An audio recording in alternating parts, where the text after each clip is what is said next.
Okay. Okay. Okay. Okay. Okay.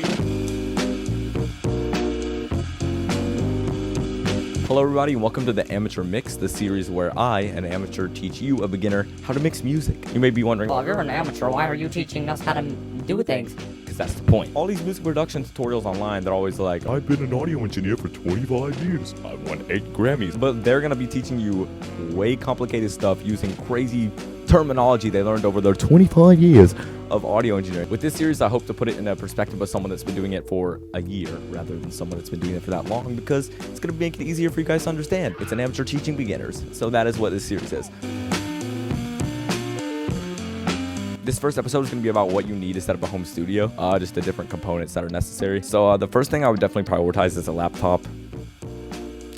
It's pretty self-explanatory. You literally can't do anything without it. I have a MacBook Pro, but you don't have to get a MacBook. The reason I do have a MacBook is it's for using Logic Pro. If you're going to be someone that wants to use Logic Pro, you need a MacBook because you can't get it on a Windows computer. But any laptop will do as long as it has enough RAM that's going to be able to run the programs. More RAM equals the more amount of layers and fun stuff you can do on there. So, you want more of that. The next thing I definitely prioritize is a digital audio workstation. This is going to be the actual software that you're using to produce the music. I use Logic Pro X, like I said, but you can use anything. Ableton is a really popular one. FL Studio. There are like a ton of free ones.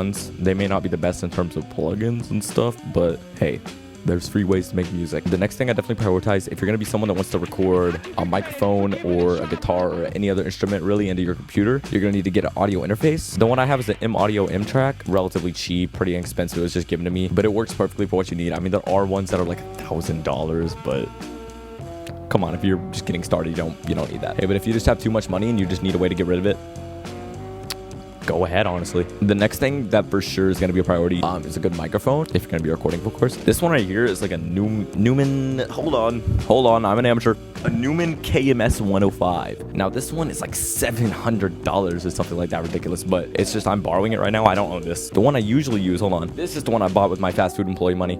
It is a Shure SM58. This is literally the most popular XLR mic you can find. You do want to make sure with a mic that you're getting to record that it is an XLR microphone. There are a lot of USB microphones, which are what most people have. If you like game and stuff like that, you might have like a USB mic laying around, like the Blue Snowball or something. Those are relatively good, but you're not going to get as much clarity. An XLR is, oh wait, I can't unplug it right now because I'm recording with it. Hold on. This kind of cable right here. That one. You just snap it in the mic.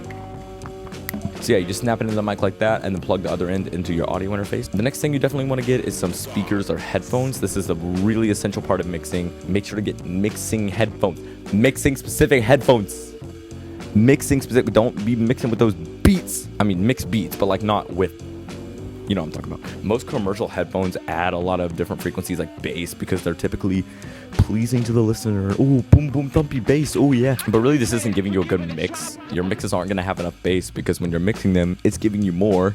So you think, oh, I have a perfect amount of bass. And then people listen on something else and there's no bass. Let me show you the headphones I have. These are the Shure SRH 440As. The SRH 440 is a really popular model of Shure's, and this is just the A model, which is basically just the upgraded model of it. It's only about $100.